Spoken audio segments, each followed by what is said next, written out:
In light of all the world events and what's happening in the in Ukraine and with China and Taiwan, uh, I was googling the other day about some of the current events, and I had totally forgotten about this until I something made me look this up. The Great Wall of China, the underground Great Wall of China, and I'll explain what that is. But first, that made me think of this book that was part of my library. This is MX Missile Basing. Now, this was a Congress of the United States Office of Technology Assessment. I don't know that there's any one author of this. Lots of people are credited in this. So this was originally published in, I'll say like 1981 or very early 80s, if at all. I'm not even sure if I can, if this has a, this isn't presented like a regular book.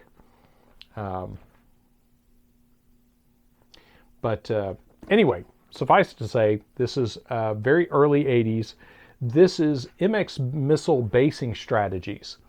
And this is a fascinating book. I first stumbled into this when years ago I was up at Los Alamos National Laboratories, just going to the Nuclear Museum and looking around there, and saw this for sale in the library, in the bookstore of the museum. And at the time, I can't remember what they were asking for it, but I didn't have the money to get it. But I was like, wow, that's really cool. So years later, I stumbled into this. I looked it up online and bought a copy. What this describes is really fascinating because there were several missile strategies that were proposed as part of this in the early 1980s. And one of the strategies that was proposed is this one right here. And I'm not going to go into flip through all the pages, but there's an interesting cross section there. You can see of the mesa right there. This is what's called deep underground basing, and what this was the idea that they would dig literally hundreds, if not thousands of miles throughout the Southwest in mesas and mountainous regions like New Mexico, Colorado, Utah, areas like that, that had suitable geological formations.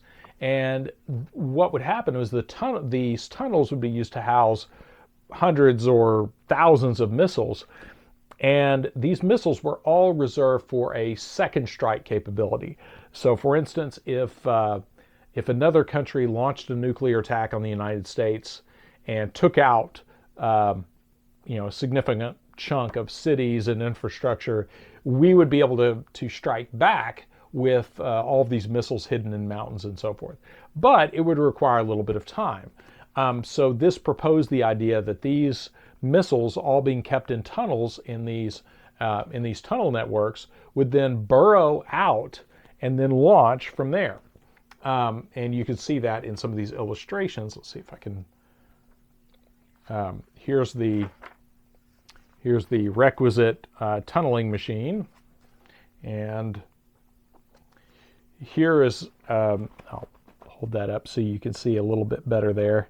You can see the design of the idea was so, and this is very hard to see. I'm not going to be able to show it but it shows a mesa with these little Y-shaped tunnels running all around the perimeter of the mesa.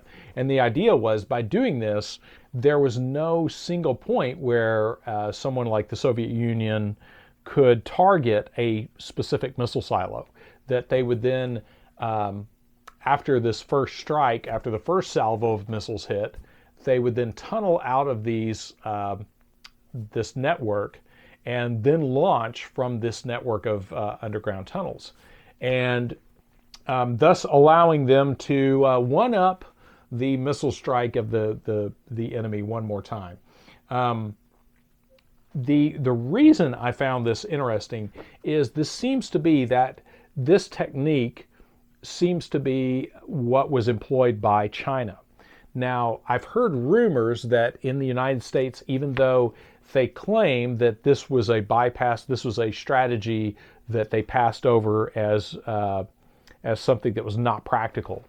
I think it was indeed employed, and allegedly I've heard rumors that Black Mesa up in northern New Mexico, Oklahoma Panhandle area is full of those exact missiles, and there are several other areas that I've heard that are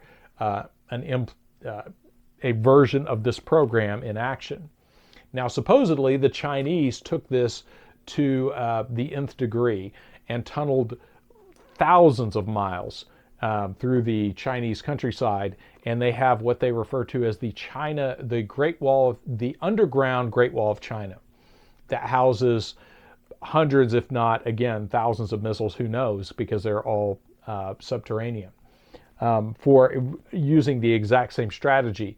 Except I think in the instance of this proposal was that they would have, they would actually tunnel out, which could take days for them to do.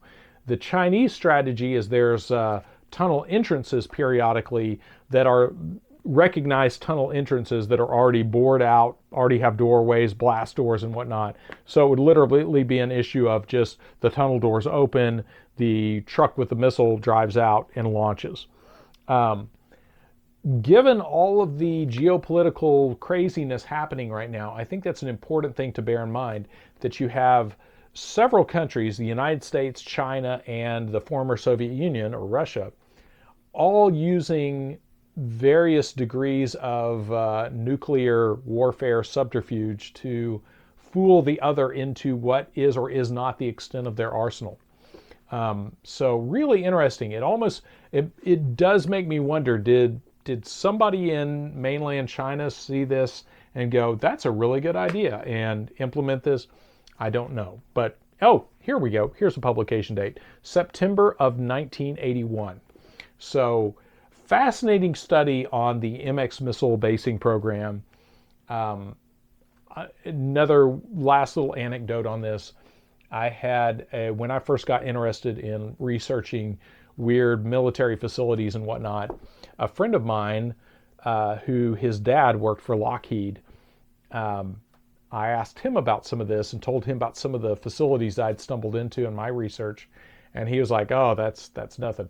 And he referred to, there was a mountain range in, a whole series of mountains in, I believe around the Las Cruces area, that he said were full of missiles.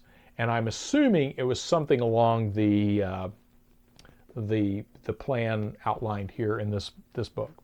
But yes, fascinating stuff. I am hoping, I am praying that cooler heads prevail and we don't see even so much as a limited nuclear exchange in light of all the crazy happening now. But the scary thing about stuff like this is it's clear from reading some of this that the authors believed that a nuclear exchange, even a pretty extended nuclear exchange, was survivable. So I'm not sure if that's good or bad news. I don't really see that as a promising sort of thing. So anyway, MX missile basing from September of 1981. Hard to believe that's over 40 years ago.